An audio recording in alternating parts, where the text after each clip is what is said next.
What's going on, everybody? It's your boy Baby Sloth back at it again, bringing you a brand new video, and today we're going to be taking a look at the best Voidwalker subclass the Warlock has available to him. Now, jumping right into the video, it's going to be pretty obvious. It's the attunement of fission. Ever since the Forsaken DLC has came out, the Nova Warp has been absolutely wreaking havoc in the Crucible. It is absolutely insane, and probably going out on a limb, maybe not that much, it's pretty obvious. I'd say that Nova Warp is probably the best super in the entire game right now in PvP. But in this video, we're going to break down the super itself, how the whole class works together as a whole, and also take a look at some of the best exotics to use and how you maybe want to play this class to get the most out of it. So first off, looking right at the thing that's the most broken about it is actually Nova Warp. Basically what this is, it's very similar to that of a Blade Dance from Destiny 1, I feel. You've got such maneuverability with your teleports. You can basically teleport within the super by clicking in the left thumbstick, and then also you can just basically do an eruption. Now the eruptions, there are two stages to the eruptions. You can either press it instantly and do a small eruption, or you can hold the button down and do a much larger one. Now you're going to most of the time try and hold it down when you can, because the radius gets a lot bigger and it's a lot more potent, and you're going to get a lot more kills using it that way. Now the reason this super is so good is because you're really mobile when you're in the super, you have insane damage reduction when you're in the super, and also the Nova Warp itself, the actual blast that you release, does so much damage. This super can actually take out any other super in the game one shot. If someone's doing a Blade Barrage, does not matter, you'll survive it, you'll be able to kill them. If someone's in Fist of Havoc, pop this super to counter it. If someone's in Hammers, pop this super to counter it. Honestly, it's literally the perfect super right now. Nothing that I know of actually beats it outright. So if you are playing with this super, you can use it aggressively, or you can use it to counter other supers. Now you're going to see in the clips in the background here that I'm playing a game of Breakthrough in competitive, and the enemy team has popped 2 bubbles on the actual vault that we need to crack into, and it's no problem for the Nova Warp. You get right in there, blast them straight out of it, no problem whatsoever, and you end up winning the round because of it. So this super in general is absolutely incredible, and really the reason why this subclass is so good. But there are some other perks that work quite well with it, so let's move on to the next one. Atomic Breach. This melee ability hits at extended range and creates a void explosion. Now this is actually a pretty decent melee ability, not as good as the Devour one in my opinion. I would actually prefer to get the health back from it, but that can be countered by using the Constantine armlets, because they basically allow you to regenerate health off a kill, and it actually works better than the Devour effect, so you get intense healing for around about 8 seconds. So if you want to use the Constantine armlets to get that Devour effect, feel free to do so. It does work quite well with this subclass. But in general, how this melee ability works, when you hit an enemy, you will actually push them back, which is a real big help. It doesn't actually state this here, but when you hit an enemy with the Warlock's melee ability, you will actually push them slightly back, and then they'll have a charge applied to them. It does not blow up instantly, so you do not do the full damage of the melee instantly, but after a second it will explode. You don't want to be near them when it explodes, because it can damage you yourself, but once you hit them with a melee, they'll be pushed back and then they'll explode. It's really good for people that are pushing you, because you can push them back and then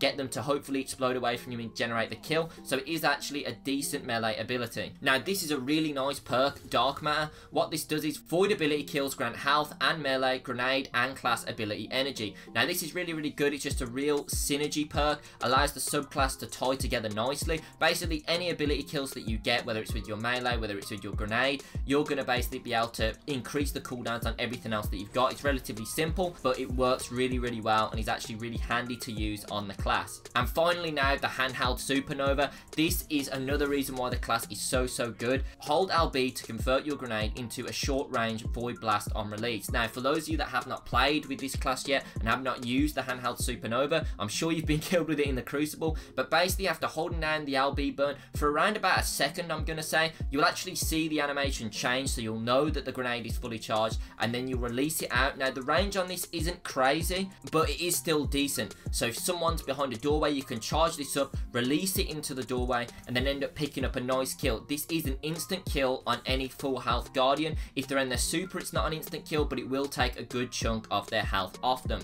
So this is very good for if you know that someone is camping around a corner and you don't have a shotgun. If you're a player that likes to play quite passively and you're getting constantly out by shotgun users, you can charge this up preemptively if you know they're coming, and use it as a defensive tool. And it's just really effective, because once you get a kill with Handheld Supernova, Supernova, it ties into obviously Dark Matter, so you're going to get the ability cooldown on all your other abilities, including your super, and then once your super's up, you're going to be absolutely destroying with Nova Warp. It's an absolutely insane class as a whole, and I'm really, really glad about this, because before, the Void Walker had a decent class, but never really had a good super. The Nova one's always been quite garbage in my opinion, so I'm actually really glad to see this class, you know, thriving. Now, Devour class is still very good, but in comparison to Attunement of Fission, it is just not there at the moment. This subclass is definitely one of the best classes at the moment, if not the best for PvP. Now, just taking a quick look at some of the best exotics this class has available to it. You have obviously the Constantine armlets. Now, I've spoke about how these work before. Basically, they allow you to get the Devour effect from any melee kill. You don't have to have your ability melee up, you can get a normal melee kill and you're going to start to regenerate your health. A really, really useful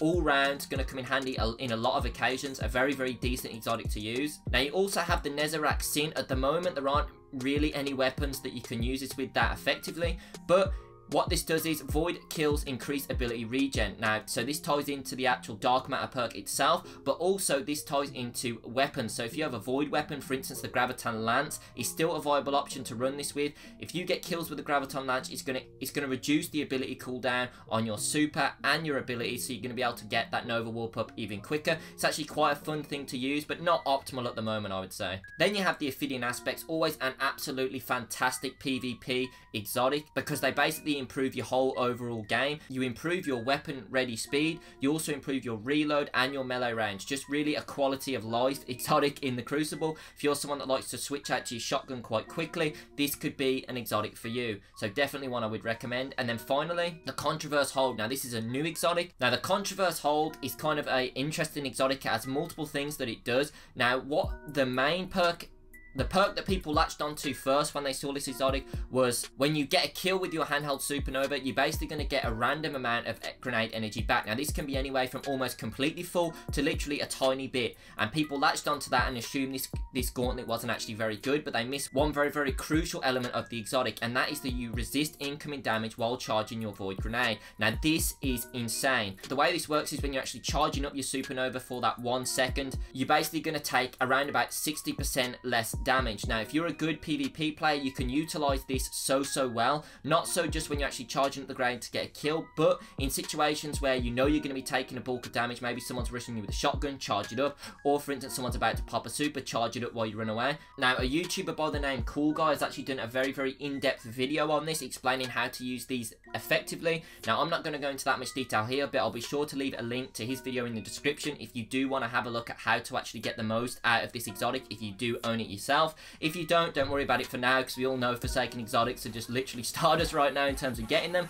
But if you do have this, it's definitely one that you can pair with this subclass to get the most out of it. But that's been it from me, guys. Basically, this subclass is ridiculously overpowered at the moment and really, really fun to use in the Crucible. So if you do have a Warlock or are thinking about starting one, now's the time to do so before they consider nerfing it. Now, I am going to be doing more subclass guides on the Hunter and the Titan next for the most optimal for each subclass. Now, if you are liking this guide so far, please feel free to leave a like or leave a comment on what you'd like to see from me next. I'd like to thank you all very much for watching and have a great day.